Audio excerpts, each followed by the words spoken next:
Hello, you all. Welcome to Echoes from the Void.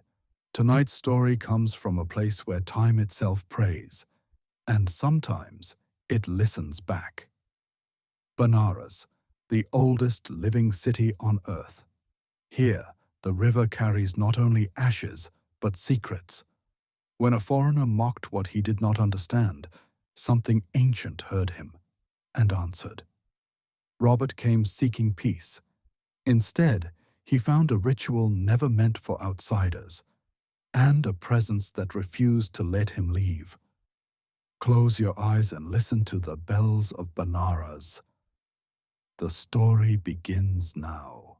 After 3 years, 7 months, and 13 days, Robert stepped onto English soil. The dock smelled of wet rope and iron. Families folded into each other with noise and relief. No one called his name.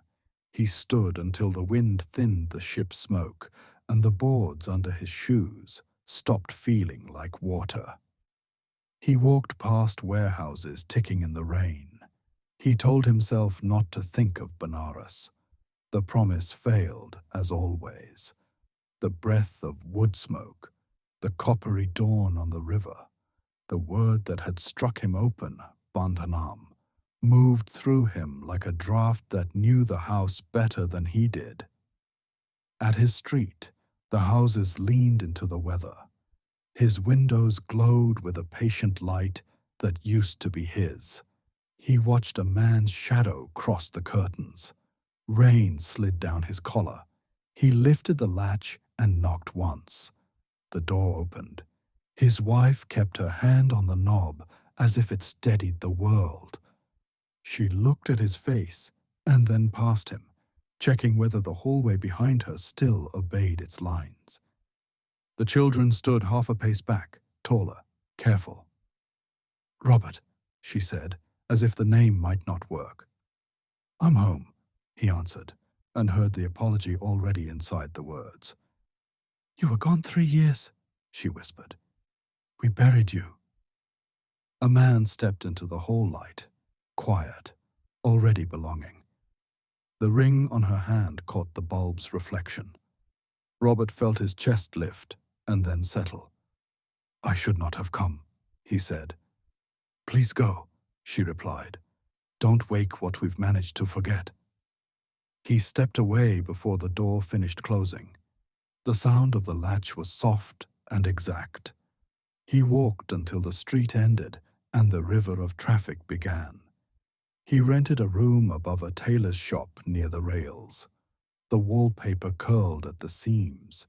The bed sighed when he sat, practiced at bearing weight without asking questions. A tilted mirror caught a wedge of streetlight and laid a pale bar across the floor like a rehearsal for dawn. Night pulled the window dark. Trains passed each hour, long breaths held and released. He let them count for him. Sleep came by narrow steps. In the dream, he stood on the ghats. Lamps burned without smoke. Water rose until it felt like the river was learning to stand.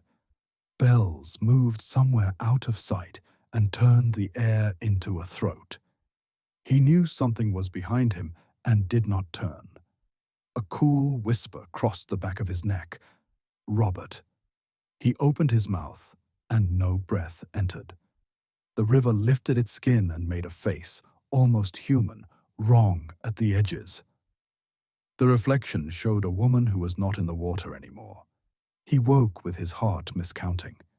The room held the kind of dark that reveals shapes, but not intentions. The clock ticked once and chose silence. Another breath settled near his own. "You know what I need." He did not say her name. "What do you want from me?" "You left me hungry." The words pressed into his ear and waited, the way a finger waits just ahead of pain. He slid his feet to the floor. The boards accepted his weight without sound. The smell changed, less dust, more damp ash, and a sweetness that did not belong to England. He waited for the next train. When it passed, the silence felt heavier, like the moment after a bell stops when the metal is still in your mouth. Pale morning edged the window. He washed at the basin. His hands looked borrowed, the veins drawn closer to the surface as if mapped by someone guessing. He opened the window for a cold that could be blamed on weather. The chill that entered was a different sort, the kind made by attention. He looked once more at the mirror. His reflection stood a half-beat late. Behind it, a second shadow formed and smiled. He did not turn. Banaras had followed him and chosen a room. It waited with him, patient as a debt, certain of its collection. The morning he left Banaras for Delhi, the city felt strange, almost watchful. The hotel manager avoided his eyes when he handed over the key, as though silence could stop something from following. Outside, the street was empty except for dogs asleep across the steps of closed shops. He told himself he was ready to leave. He was lying. The cab arrived with its horn already complaining. The driver was thin, his shirt unbuttoned at the throat, his lips stained red from pan. "Airport, Sahib?" he asked. "Yes, straight to Delhi." They rolled through the narrow lanes, past temples and markets still half awake. The bells from the river tangled with the noise of engines, and every sound carried the same slow echo. Robert leaned against the window. The glass hummed with the road's vibration. His reflection swam beside him, and for a moment it looked as if another pair of eyes blinked from within the glass. Once they reached the highway, he tried to think of home. Rain, fog, a house with a fire. But the thought cracked apart. He saw instead the ghats at dawn, the thin smoke rising from the pyres, the voice that had once laughed before saying, "Bandanam." The driver spat out the window. "Too quiet, Sahib," he said. "You're leaving Banaras, but Banaras never leaves anyone." Robert forced a smile. "I've heard that before." The man laughed softly. "People think they go away. The city just walks behind them. Step by step." Something cold moved through Robert's stomach. He turned back to the road. The fields slid past in green waves, the hum of the tires almost hypnotic. Then a voice, not the driver's, brushed his ear. "Ask him to stop the car." He straightened. "Did you say something?" The driver shook his head. "Nothing, Sahib." The voice returned, closer. "Ask him now." Robert's throat tightened. "How long to Delhi?" 4, maybe 5 hours, the man said, "if the gods are kind." His smile stayed wide, showing wet red teeth that gleamed too bright in the sun. The whisper grew sharper. "Stop the car," Robert whispered. "Why?" "Because he's not driving anymore." The road blurred. The driver's reflection grinned wider in the mirror than his real mouth could. A taste of metal spread across Robert's tongue. "Pull over," he said. The driver laughed. "Problem, Sahib." "I said stop." But the man's foot pressed harder on the pedal. The trees blurred into streaks of green and grey. Robert pulled at the door handle, but it wouldn't move. Heat poured through the cab. His pulse matched the roaring wheels. "He doesn't hear you," the voice said. "Only I do." Robert turned. The back seat was no longer empty. A shape sat there, faint, almost womanlike. Her hair drifted as though she were underwater. Hollow eyes, a mouth that smiled without lips. The driver's laughter turned shrill. His face split with it. The windshield went white. Then came the sound of tearing metal. When he opened his eyes, the smell of antiseptic replaced smoke. A ceiling fan turned lazily overhead. Bandages crossed his arms. A man in khaki sat beside the bed reading a file. "Good," the man said. "You're awake." "I'm Inspector Das." Robert tried to speak. Accident, Das continued. Near the river. Driver dead. You're lucky, Robert's voice cracked. Where am I? Banaras General Hospital. He stared at the walls. No, we were hours away. Das closed the file. You never left the city. The words hung there, heavy. The driver. What happened? Crushed in the front seat. Witnesses said the car stopped on its own before going off the road, like someone else took the wheel. Robert's hands shook. I need to leave. I have a flight. You've missed it, Das said. Rest. But Robert barely heard him. The air around the bed trembled softly, like something breathing with him. In the corner, a patch of shadow held its shape too well. He shut his eyes. The whisper found him anyway. You left me once. Don't try again. He gripped the sheet. What do you want? The fan slowed. The light flickered. I want you awake. He opened his eyes. The shadow had changed shape, and it was smiling. The ward smelled of spirit and stale flowers. Gauze tugged at Robert's forearms when he moved. A screen separated his bed from the next, where someone breathed in short, angry bursts, as if refusing the air on Principal Inspector Das returned with 2 cups of tea and a notepad. You slept? He said. Good. Dreams? Robert stared at the cup. None I would recommend. Das sat. Tell me the last thing you remember before the crash. The driver's reflection smiled wider than his face. Robert swallowed, and a voice told me to stop the car. Whose voice? The wrong one. Das wrote nothing.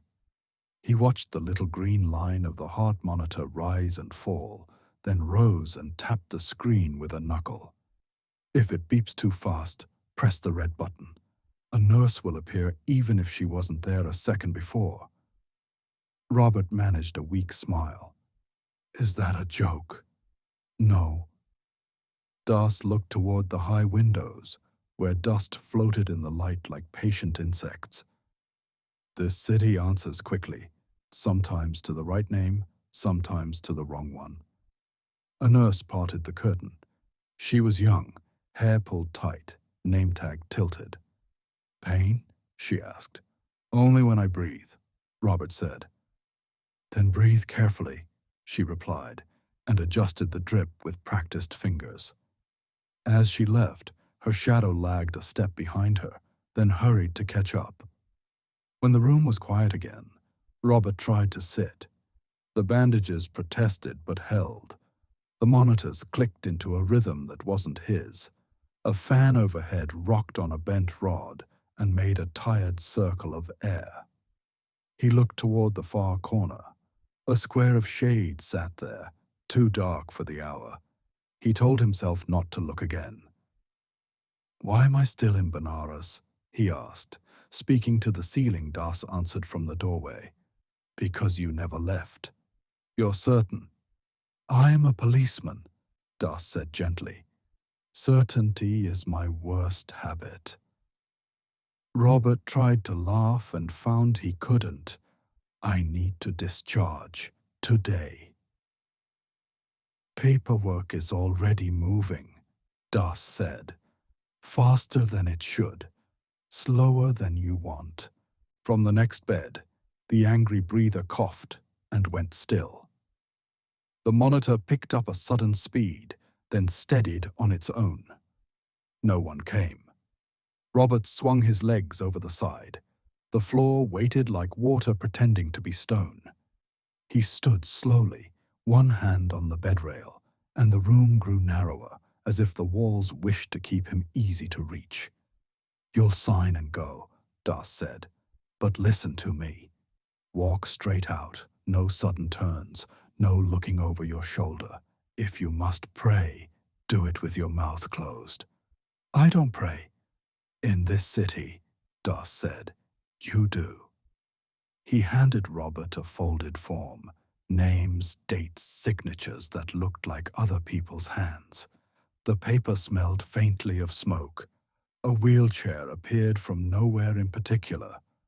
Robert refused it with a shake of his head. He moved along the corridor, counting doorways, trying not to count the faces that turned toward him from beds and chairbacks and polished floors. The lift doors opened before he touched the button. He stepped in. The doors thought about closing, and then did. As the lift fell, the fluorescent light overhead flickered into a warmer tone, the color of oil lamps seen through smoke. For one long heartbeat, the plain metal walls reflected a staircase in damp stone and a line of men moving in slow ceremony. He shut his eyes. When he opened them, the metal was metal again. The ground floor smelled of rain and iodine. A clerk produced his discharge slip with the relief of someone finishing a task that had been promised to an impatient god. Robert signed. The pen left too much ink, as if the paper wanted the weight. He pushed through the glass doors. Air hit him, wide, wet, full of a smell he was already learning to dread. Bells sounded far away. Traffic argued with itself. Somewhere, a conch sang a single clean note and then thought better of continuing. He walked. 2 turns took him past a pharmacy and a shrine crowded into a niche where a fire should not have been possible. A 3rd turn should have led to a taxi stand. It did not. He stepped out into light and found steps, broad, shallow, patient with feet. The river spread itself in front of him as if it had been waiting on purpose. Morning had not finished becoming day. Smoke climbed in narrow ropes. The hospital was gone, replaced by the long grammar of water and stone. He closed his eyes hard, opened them, the same. Behind him, he heard sandals on wet surface. A vendor moved past without seeing him, arms full of marigolds. A thin dog lay with its head on its paws, tracking nothing with deliberate care. "You see?" a voice said. Not near, not far. Das stood a dozen steps above, hat in his hand, like a man regarding weather. "You can leave any building you like. The city is the room. I can't do this," Robert said. "Yes," Das said, "but you will." Robert sat on the lowest step. The stone held the night's cold as if it wanted to keep it. People gathered in small, serious groups. Someone floated a lamp. The flame made a small gold promise and kept it only as long as it had to. He told himself to breathe carefully. He counted without calling it prayer. The corner of his vision darkened by degrees. He refused to look. The whisper did not care. "You left me once. Don't try again." His fingers tightened on his knees until the skin paled. "What do you want?" he said. The river answered first, quietly licking stone. Then the voice he knew, sweet and wrong. "I want you to remember me before you move." Robert kept his eyes on the water. "I remember." "Good. Now stand up." He stood. Behind him, a bell rang as if someone had pulled it by the throat. He turned to say something to Inspector Das and found only stare and mist. The man had gone, or he had never been. A hand brushed the sleeve of his shirt without touching it. The air cooled along his arm. He began to walk, not away. From the river, nothing was away, but in the direction the city offered. The path led past a chai stall, a row of closed shutters, a sleeping cow that dreamed with its eyes open. When he reached the corner, the smell of antiseptic drifted out of a doorway that had not been there a moment before. He stopped and listened. The fan above his hospital bed resumed its lazy turning somewhere inside the street. He understood then that Banaras did not simply trap him. It rearranged the distance between places, putting doorways where patience ran thin. Robert looked down at his hands. They were steady, which frightened him more than shaking would have. "I won't try again today," he said to the air. The answer came immediately, pleased and cruel together. "Good. Stay awake." He stepped through the door, and the corridor welcomed him back like a throat welcoming a swallowed word. The nurse appeared as promised. The bed knew his weight. The monitor chose a rhythm and asked him to agree. Outside, a conch sounded one note that did not finish. Inside, the shadow in the corner adjusted its shape, satisfied with the room. He woke in the same bed, though the air felt older. The curtain swayed slightly, as if someone had brushed past it. The nurse was gone. The hallway beyond the glass door was empty. A folded set of papers lay on the table beside him, stamped and signed, his discharge already prepared. He rose carefully. The bandages on his arms had dried to the color of smoke.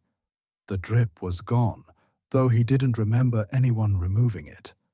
The lights hummed without flicker. He half expected Inspector Das to appear again, but the chair by the wall sat cold and unused. He dressed, folded the papers into his coat pocket, and left the room. The corridor was longer now. The same walls repeated in faint variations, the same stains, the same signs, rearranged slightly as though copied by an unsteady hand. He passed a window. Outside, instead of hospital grounds, he saw steps leading down to water. A woman bent over a brass bowl, washing something that caught the light like a coin. He blinked. The window showed only the courtyard again. Each step he took echoed once, then again, a half-second late, as if another pair of feet followed just behind. At the end of the hall, a lift waited. The arrow above it pointed both up and down. When he pressed the button, the doors opened without sound. He entered. The panel inside had no numbers, only one button marked Exit. He pressed it. The light overhead dimmed. The hum of machinery deepened, as if the elevator was sinking through liquid instead of air. When the doors opened again, he stepped out into the morning. Banaras lay before him exactly as he had left it. The river shone with the same gray calm, the same smoke, the same distant chant of prayers. He stood there, breathing the warmth of the air, feeling the pull of it behind his ribs. He began to walk, following no map. The streets bent toward the river, like veins returning to a heart. Every turn led to a flight of steps. Every alley smelled faintly of sandalwood and wet ash. He crossed the bridge near Manikarnika, where the fires burned day and night. Men carried wood, chanting under their breath. Robert stopped to watch. The smoke lifted and then curled toward him, slow and deliberate. He thought he heard words in it. "You came back." The voice didn't surprise him anymore. It was part of the air, patient as breath. "I never left," he said. A figure stood beside the fire, a sadhu, ash-colored, eyes white with fatigue or power, his hair coiled around his shoulders like rope. When he spoke, the sound barely reached above the river's murmur. "My disciple called her," the man said. "You interrupted. The bond chose its weakest point. You." Robert swallowed. "Then break it." The sadhu smiled. "Do you ask to be free of her, or free of yourself?" "I don't care. I just want it gone." "Gone," the sadhu said, almost kindly. "She feeds on the distance between what you love and what you fear. You brought her home when you carried that distance inside you." Robert turned away. "Then tell me what to do." "You already do it," the sadhu replied. "You feed her each time you look back." A gust lifted the smoke. The sadhu was gone. Only the smell remained. Robert walked until the bridge ended. Evening came as quietly as mist. He reached the guest house where he had first stayed, the one with cracked pillars and a sign whose paint had run down like melted wax. The keeper looked up from his desk and said nothing, only nodded, as if the man before him had never left his room, waited untouched. The same sheet, the same mirror, the same faint ring of ash around the window frame. He dropped his coat and sat. From somewhere in the ceiling, water began to drip in a slow rhythm. He closed his eyes and tried to think of nothing, but the sound shaped itself into words. You returned to feed me. I didn't come for you. Then for what? He couldn't answer. The silence afterward felt like her laughter. He lay down.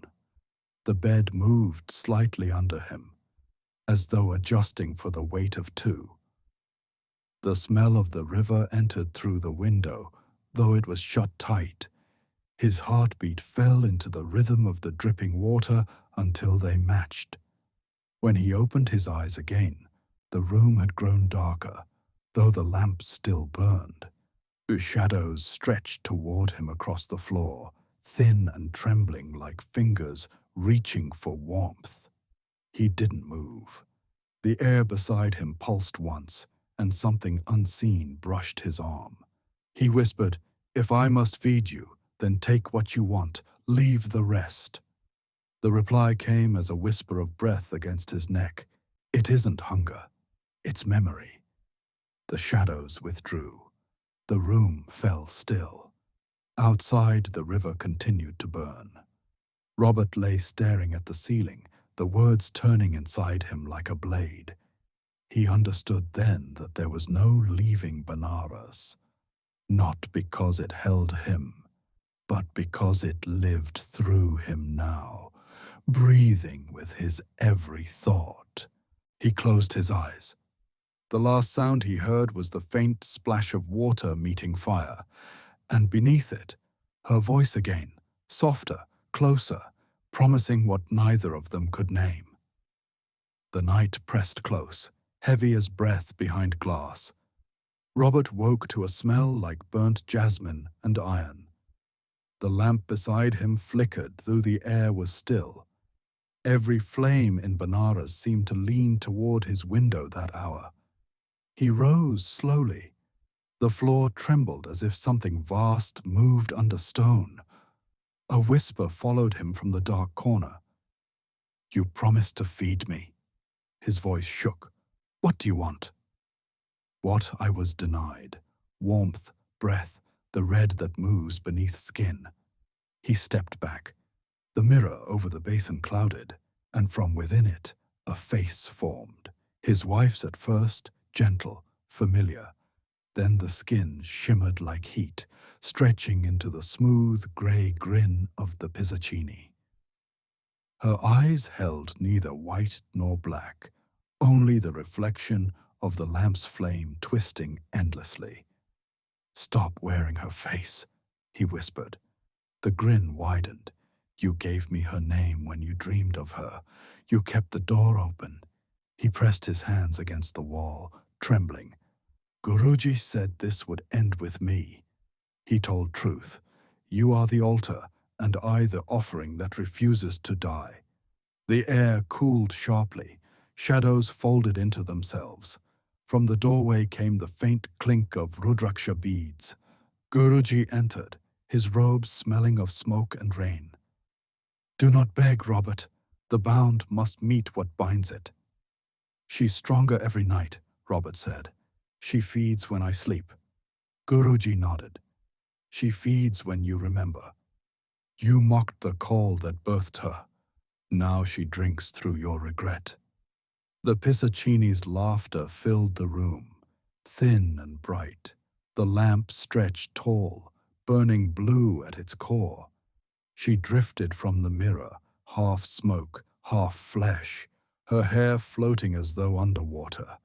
Every step she took left a black ripple on the tiles. Guruji began to chant, the language older than breath. Ash lifted from his palms and hung between them in a trembling circle. "You cannot kill her," he said, "but you can chain her hunger to your heartbeat.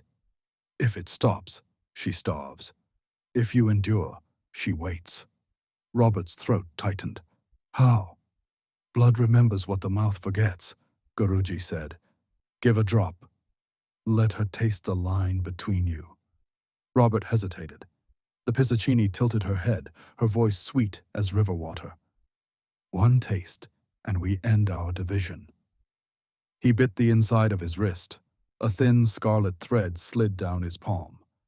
The scent filled the room like rust and rain. The Pisachini stepped forward, her eyes flickering gold for an instant before turning black again. She pressed her lips to his skin. The pain was not pain, it was unraveling.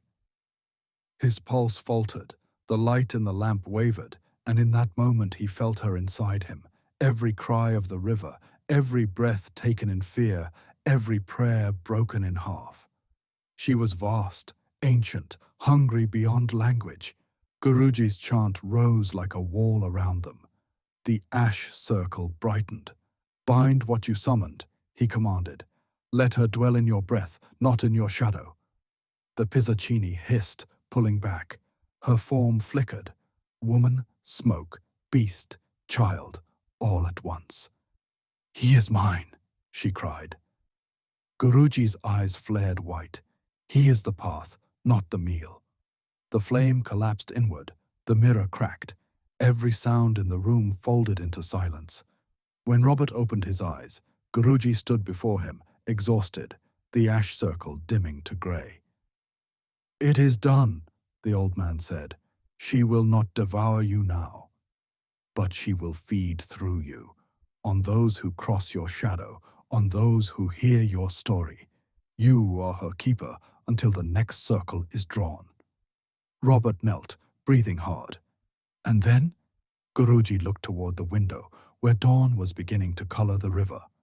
"Then another will bear her. Curses are like tides. They only change shores." He turned to leave. "Remember, keep her sated with prayer, or she will hunt without asking." Robert nodded faintly. The room smelled of blood and sandalwood. The Pisachini's whisper brushed his ear one last time. "I will wait in your breath." When he looked up, Guruji was gone. Only the lamp remained, steady and calm, though the flame burned black at its heart. Outside, the bells began to ring for morning. The city exhaled. Banaras was quiet again, but its quiet felt alive, listening, patient. And beneath that stillness, a woman's laughter rippled through the mist, soft and eternal, as the river carried it away.